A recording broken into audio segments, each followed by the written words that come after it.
Welcome to our first edition of the Cyber Resilience Report. In each episode, we'll bring you clear, timely insights into the latest cybersecurity trends, threats, and solutions, with a focus on how they affect municipalities, nonprofits, and the wider world. Let's dive in. Today, we're going to talk about something that hits really close to home: the safety of our towns and cities online. I'm talking about the services we all count on every day: our schools, our water, our emergency services. They are under a constant digital attack. And for a lot of them, the clock is ticking. But what if I told you there's a specific date on the calendar, a deadline that could leave your community wide open and dangerously exposed? While there is, we're going to unpack exactly what that deadline is, and more importantly, what can be done to build a real resilient defense. So first, let's get a handle on the situation. Our towns and cities right now are in the middle of what you can only call a digital siege. And this isn't some far-off hypothetical threat. It's a storm that's already hitting local communities. And believe me, it is picking up steam. Just look at the speed of these attacks. We've seen 173% jump in phishing.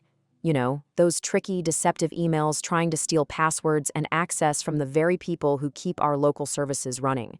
That's a huge increase. And it's not just phishing. I mean, can you imagine your local 911 dispatch or the water treatment plant just going dark? That is the reality of a ransomware attack. And those kinds of attacks have shot up by 51%. And the price tag? Whoa, it is staggering. On average, we're talking about $1.85 million for a single attack.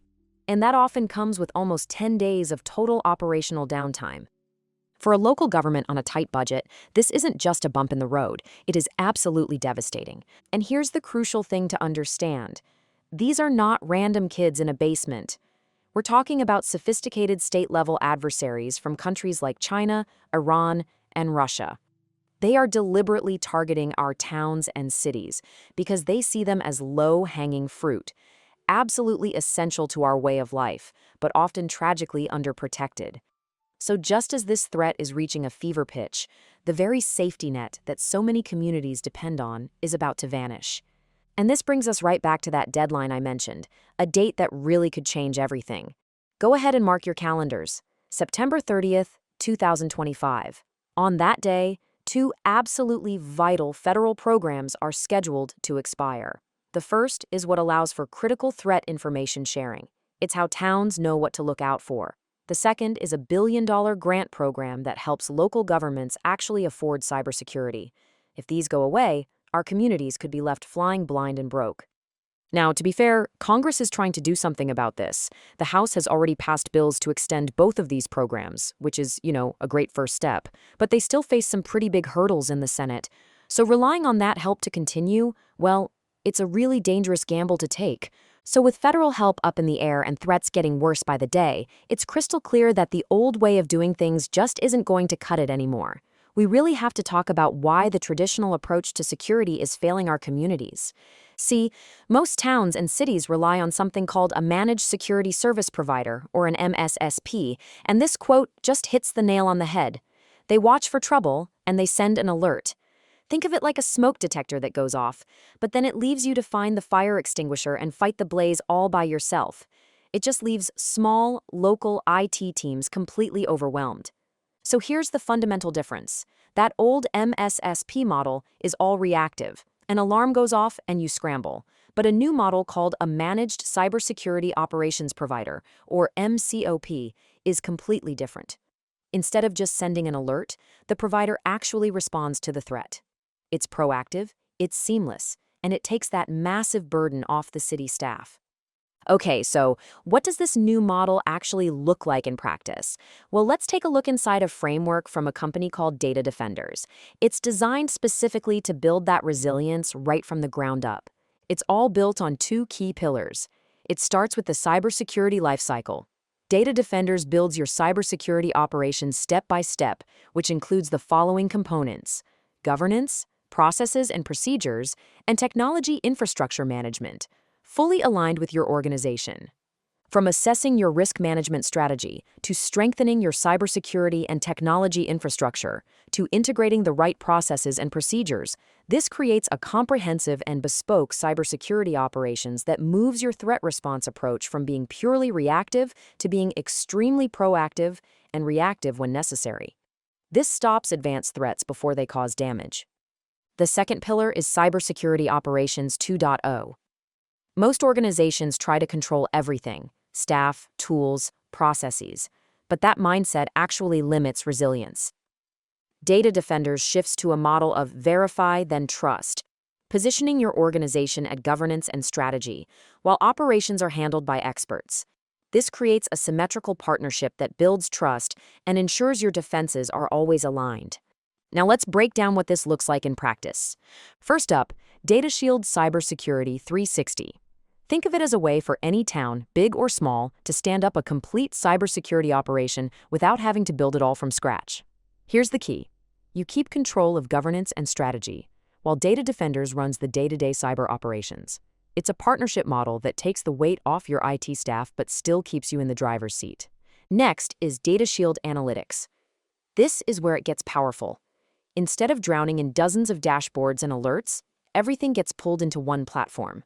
AI sorts through the noise, connects the dots, and gives your team real intelligence in real time. The result? Faster decisions, quicker responses, and total visibility across your systems. Put the two together and you've got continuous, affordable cybersecurity operations that can actually keep up with today's threats. Let's zoom in on how these solutions are delivered to the municipal marketplace. The Regional Security Operations Center, or RSOC, is a model where communities team up by sharing resources. They get the kind of top-tier, 24/7 protection you'd expect at a major corporation, but for 77% less than it would cost to build it themselves. This makes elite security something a small town can actually afford. Now, all of this sounds fantastic in theory, right? But does it actually work in the real world? Well, let's look at the city that pioneered this whole model, Aurora, Illinois. So what's their story? Well, it's the ultimate proof that it works. Before they partnered with Data Defenders, Aurora was honestly like so many other cities. They had a patchwork of different security tools, which ultimately left their most critical systems, and all that citizen data dangerously exposed to an attack. But after they put this MCOP framework in place, the city suddenly had total visibility. The system detected over 35,351 threats. Now that's not because the attacks suddenly increased, it's because they could finally see what was happening. It was like turning the lights on in a dark room and seeing the threats is one thing, but stopping them is what really counts. The system successfully shut down 351 high-severity threats. We're talking about the kind of attacks that could have crippled city services or lead to a massive, embarrassing data breach. And here it is, the ultimate result, the number that every single city leader dreams of seeing: 0, not one single major incident. They went from being a vulnerable target to a resilient city. That is the power of putting operations first. So let's just boil it all down. The MCOP Advantage really means getting world-class protection at a price a town can actually afford. It means having a trusted partner who is in the trenches with you, managing the fight day in and day out. It means communities can work together to become stronger. But most importantly, it means building resilience by design, not just reacting to the next crisis. It is a sustainable model that works regardless of what happens in Washington on September 30th. Which brings us right back to where we started. With threats growing every single day and that federal deadline looming, the question really isn't if communities need to change, but how fast they can do it. So, is your community prepared? Because in this new reality, resilience isn't just an option anymore. It's an absolute requirement for survival. And here's the thing. September 30th is closer than you think. That's when critical federal programs expire, leaving towns and cities more exposed than ever. The clock is ticking, but you don't have to wait for Washington to act. Build your resilience now. Learn how at data-defenders.com. Thanks for listening to the first edition of the Cyber Resilience Report, where we cover the latest changes in the cybersecurity world that impact municipalities, nonprofits, and the world at large.